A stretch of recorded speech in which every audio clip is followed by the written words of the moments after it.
All right, everybody, welcome back for another deep dive. It's great to be here. Today we're going to be talking about something pretty big. Yeah, this is a really interesting one. I think a lot of people are talking about this right now. Definitely feels like it's been all over the tech news lately, and that's Apple's new Vision Pro headset. Right, and it's their entry into the mixed reality space. Exactly, and that's what we're going to be diving into today. So Yeah. we're looking at this article, Apple Vision Pro and the Future of Mixed Reality, and we're going to sort of break it down, explain what's going on and what it could all mean. Yeah, I think a lot of people are very curious about this. So let's just jump right in. I think one of the first things we need to talk about is Yeah, what even is mixed reality? Because we hear VR, we hear AR, right, exactly. and it all kind of gets jumbled up together. Yeah, it's definitely a confusing world of terminology. Yeah, so maybe just to start, can you kind of break down for us what exactly mixed reality means?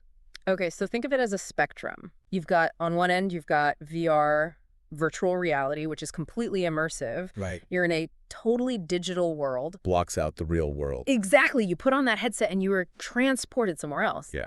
Then on the other end of the spectrum, you've got augmented reality, AR, and this is where digital elements are layered onto your view of the real world.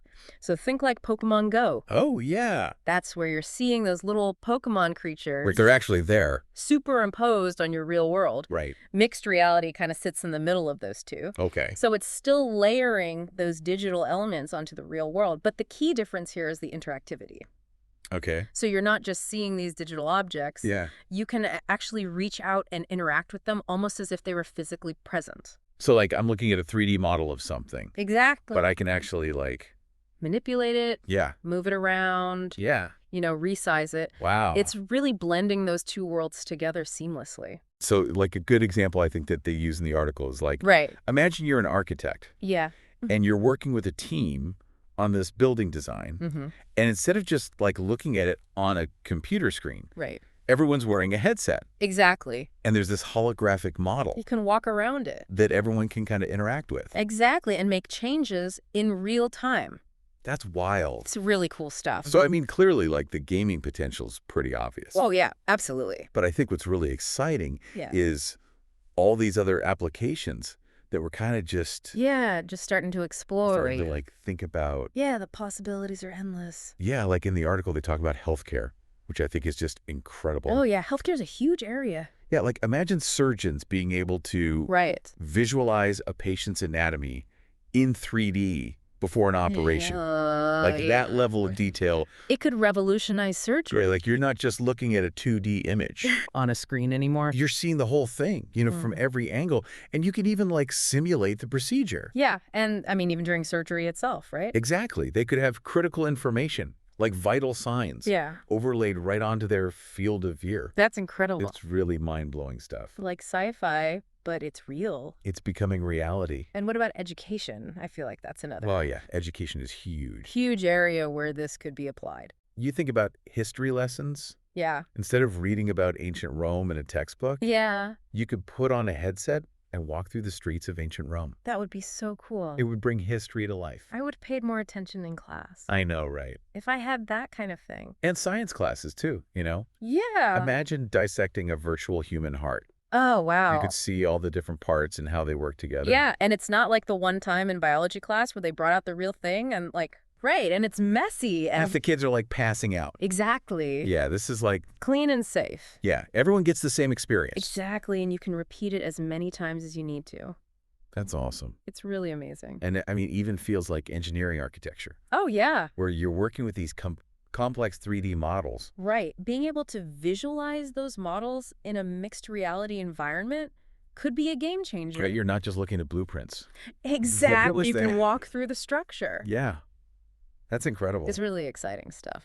But, I mean, obviously, Right. it can't all be sunshine and roses. Of course not. There's got to be some challenges. Yeah, there are definitely some challenges that come with this technology. And I think, like, one of the big ones that the article talks about Right. is cost. Cost is definitely a major barrier right Yeah, now. the Vision Pro's not cheap. No, it's Yeah. definitely a high-end device. And so that could limit Right. who has access to it. Exactly. It could create a digital divide where only certain people can afford to experience this technology. Yeah, and we've kind of seen that happen with Right. like smartphones and other tech. It's a pattern that we've seen before. And then there's like the social aspect of it, right? Right. Like, will people feel comfortable Yeah. wearing these headsets in public? It's going to be interesting to see how that plays out. It's kind of like when Google Glass first came out Right. and everyone was like a little creeped out by it. Yeah, there was definitely a social stigma attached to that. Yeah. So will it be the same We'll have to see. with mixed reality? It's hard to say. And then, of course, there's the big one, data privacy. Right. I mean, these devices are They're collecting a lot of information. collecting so much data about Your movements. where you are, Your environment, what you're looking at. what you're interacting with. It's a lot of very personal data. Yeah, so how is that data Right. being used? Exactly. Who has access to it? Big questions that need to be answered. Yeah, we've already seen with like smartphones and social media Uh-huh. how much data is being collected Right. and how that can be misused. It's a real concern. So I think that's definitely something to be Definitely a Yummy. conversation that we need to have. with this new technology. Absolutely. So, I mean, taking a step back, Yeah. what do you think this all means? Like Right. Apple entering the mixed reality space. Well, I think it's a sign that mixed reality is no longer just this niche technology. Oh, right. It's moving into the mainstream. Yeah. And Apple's involvement is going to accelerate that process. Yeah, they have that history of like Yeah.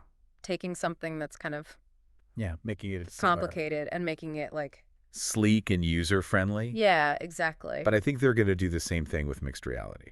So this could really change Oh, yeah. how we live. I think it has the potential to revolutionize so many aspects of our lives.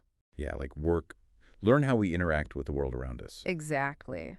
So any final thoughts for our listeners? Yeah, I think a good question to ask yourself is imagine a world where digital information is seamlessly integrated with our physical reality. Okay. How would that change your daily life? Would it be liberating? Would it be overwhelming? Yeah. Or somewhere in between? It's kind of a scary thought, but also kind of exciting. Right. Right. It's definitely a future full of possibilities. Absolutely. Well, thank you so much for breaking all this down for us. My pleasure. It was great to be here. Yeah, this was a really fascinating deep dive. I agree.